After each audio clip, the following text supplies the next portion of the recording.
తెలంగాణ రాష్ట్ర ప్రజలందరికీ కూడా 2025 నూతన సంవత్సర శుభాకాంక్షలు తెలియజేసుకుంటున్నాం. మరీ ముఖ్యంగా కాంగ్రెస్ పార్టీ అధికారంలోకి వచ్చి 2023 సంవత్సరం చాలా విజయవంతంగా ఉన్నటువంటి పరిస్థితి. అట్లాగే 2024లో కూడా సంవత్సర కాలం పూర్తిగా పనిచేసి ఇచ్చినటువంటి 6 గ్యారంటీలను పూర్తి చేసినటువంటి కాంగ్రెస్ ప్రభుత్వం, ప్రత్యేకంగా మనం అసంఘటిత కార్మికులు మరియు ఉద్యోగుల కాంగ్రెస్ తరఫున 2024 సంవత్సరంలో మనం అందరం కూడా కలిసి మంచిగా ఒక యూనిట్ గా పనిచేసి ఉన్నటువంటి కార్మికుల సమస్యలన్నింటిని గురించి కూడా సమస్యలు పరిష్కరించేటువంటి విధంగా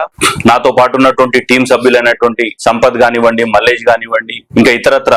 డిపార్ట్మెంట్స్, లారీ సెక్టర్, ఇంకా ఆటో సెక్టర్, క్యాబ్ సెక్టర్ అందరూ కూడా తన వంతు కృషితో అందరూ కూడా మంచిగా పనిచేసి యునైట్ గా ఉండి ఉన్నటువంటి వాళ్ళ సెక్టర్ లో ఉన్నటువంటి సమస్యలన్నింటినీ కూడా పరిష్కరించేటువంటి విధంగా ముందుకొచ్చి 2024 సంవత్సరంలో ఎలాంటి సమస్యలు వచ్చినా అందరం కూడా కలిసికట్టుగా పనిచేసి ముందుకొచ్చి కేకేసి అసంఘటిత కార్మికులు మరియు ఉద్యోగుల కాంగ్రెస్ ని ఎట్లయితే ముందుకు తీసుకెళ్లడం జరిగిందో అదే విధంగా 2025 సంవత్సరంలో కూడా రెట్టింపు ఉత్సాహంతో ముందుకు పోవాలని చెప్పి నేను పిలుపునిస్తూ నాతో తోడుగా నిలిచినటువంటి సంపత్ గారికి, మల్లేష్ గారికి, ఇతర వైస్ చైర్మన్లకు, కార్యదర్శులకు, సంయుక్త కార్యదర్శులకు అందరికీ కూడా నేను ప్రత్యేకమైనటువంటి ధన్యవాదాలు తెలియజేస్తూ, మరియు దానికంటే కూడా బెస్ట్ సపోర్ట్ నాకు ఈ 2025 సంవత్సరంలో నాతో పాటు ఇచ్చి కేకేసి యొక్క టీం కి వన్న తెచ్చేటువంటి విధంగా ఉండాలని నేను కోరుకుంటూ మరొక్కసారి తెలంగాణ ప్రజలకు మరియు అసంఘటిత కార్మికులు మరియు ఉద్యోగుల కాంగ్రెస్ తరఫున ప్రతి ఒక్కరికి కూడా, ప్రతి